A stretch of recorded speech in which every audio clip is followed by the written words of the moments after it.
Vous êtes-vous déjà demandé si l'amour de quelqu'un pour vous est réel ou simplement une illusion?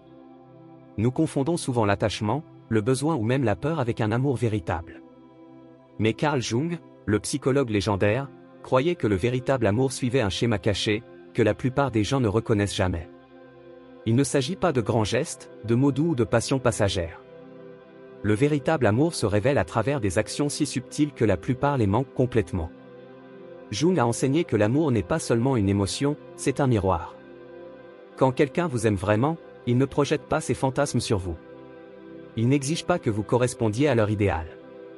Au lieu de cela, il voit vos défauts, vos contradictions et tout sans se détourner.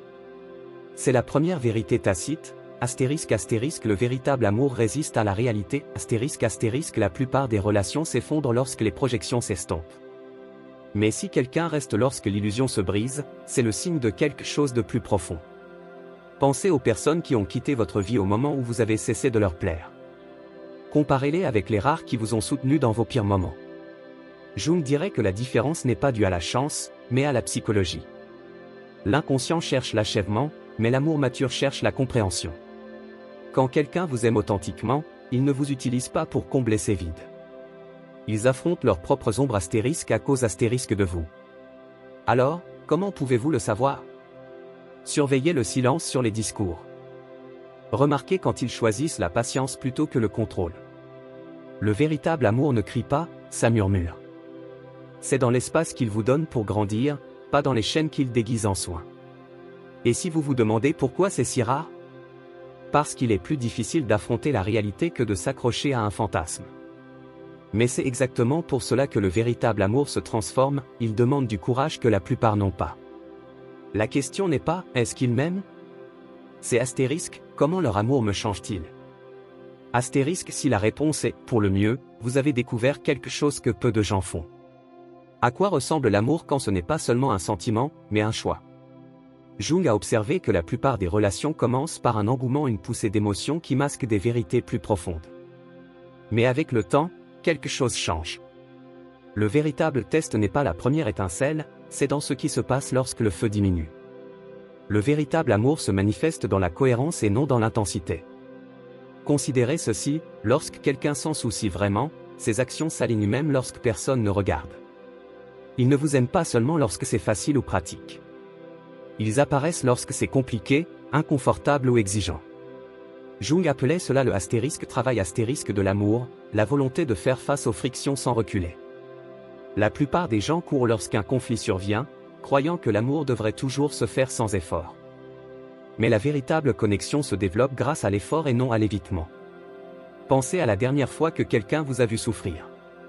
Ont-ils essayé de résoudre le problème immédiatement, ou sont-ils simplement restés, à écouter, à garder de l'espace, à laisser l'inconfort exister? C'est la différence entre l'amour en tant que transaction et l'amour en tant que présence. L'amour authentique n'exige pas de solution rapide. Il supporte l'incertitude. Cela permet la tristesse, la colère ou le silence sans avoir besoin de les contrôler. C'est pourquoi Jung a lié l'amour à l'individuation, le voyage vers la totalité.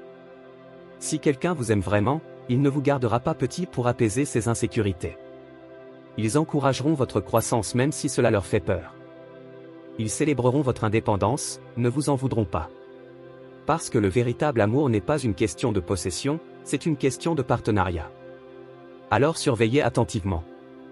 Respecte-t-il vos limites ou les dépasse-t-il avec des excuses? Est-ce qu'il s'excuse avec un changement de comportement ou des mots vides de sens? Les réponses se cachent à la vue de tous. L'amour n'est pas un mystère, c'est un miroir qui reflète qui ils sont lorsque les masques tombent. Pourquoi certaines relations ressemblent-elles à des prisons alors que d'autres vous libèrent?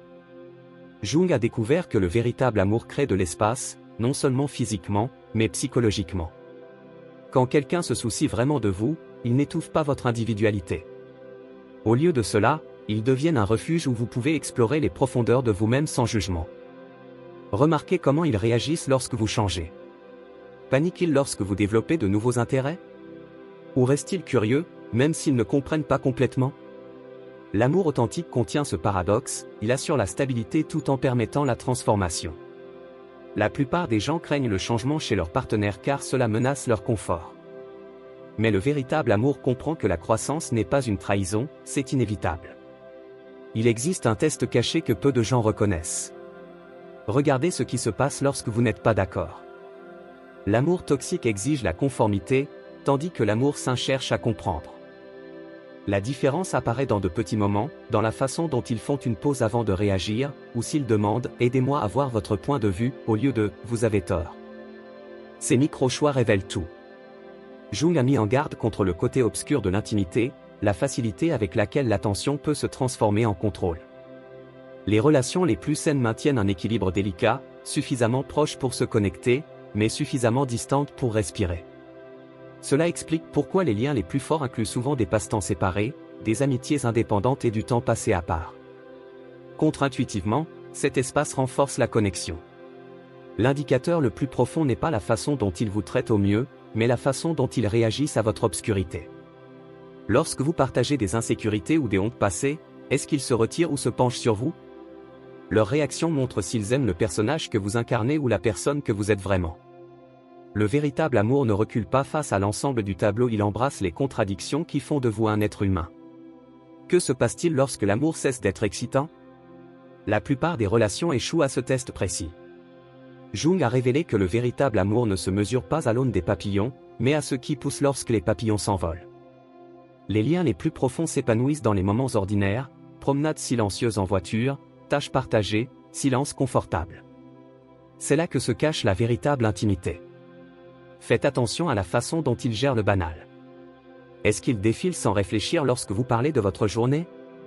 Ou font-ils une pause, écoutent-ils et s'engagent-ils, même lorsque le sujet semble trivial? Ces petites attentions révèlent plus que de grands gestes romantiques. L'amour ne se construit pas sur des déclarations dramatiques, mais sur des actes de présence quotidiens. Il y a un seuil invisible que chaque relation franchit, celui où le fantasme cède la place à la réalité. C'est là que la plupart trébuchent. Ils confondent la fin de l'engouement avec la fin de l'amour, sans se rendre compte que la véritable connexion commence là où se termine le conte de fées. Jung a appelé cela le « travail de l'amour », le choix de rester engagé lorsque la magie s'efface dans la routine. Regardez comment il parle de vous aux autres. L'amour authentique se manifeste dans une fierté tranquille, dans la façon dont il s'illumine en décrivant vos réalisations ou en vous défendant en votre absence. Comparez cela avec ceux qui vous minent subtilement pour paraître supérieurs. La différence est flagrante quand on sait où chercher. L'épreuve ultime? Temps. Pas seulement la quantité, mais la qualité. Remarquez s'il s'impatiente pendant vos difficultés ou s'il s'installe, sachant que la guérison n'est pas linéaire. Le véritable amour ne compte pas de points et n'exige pas une récupération instantanée.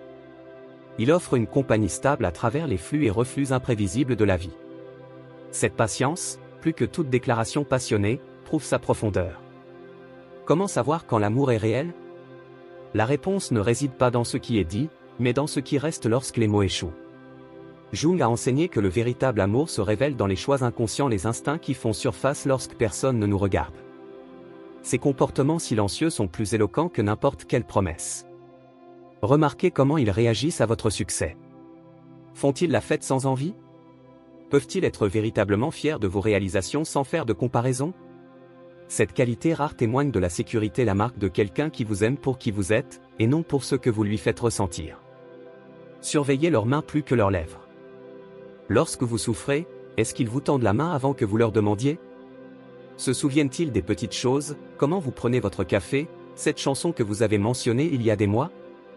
Ces actes inconscients démontrent une attention plus profonde que n'importe quelle romance performative. Il y a une différence profonde entre vouloir quelqu'un et l'aimer. Vouloir cherche à posséder, aimer cherche à comprendre. Vouloir des demandes, aimer donne de l'espace. Les relations les plus saines maintiennent cet équilibre délicat, suffisamment proche pour se connecter, mais suffisamment libre pour respirer. Jung croyait que la plus haute forme d'amour était le témoignage. Ne pas réparer, ne pas changer, mais voir et laisser cette vision vous transformer tous les deux.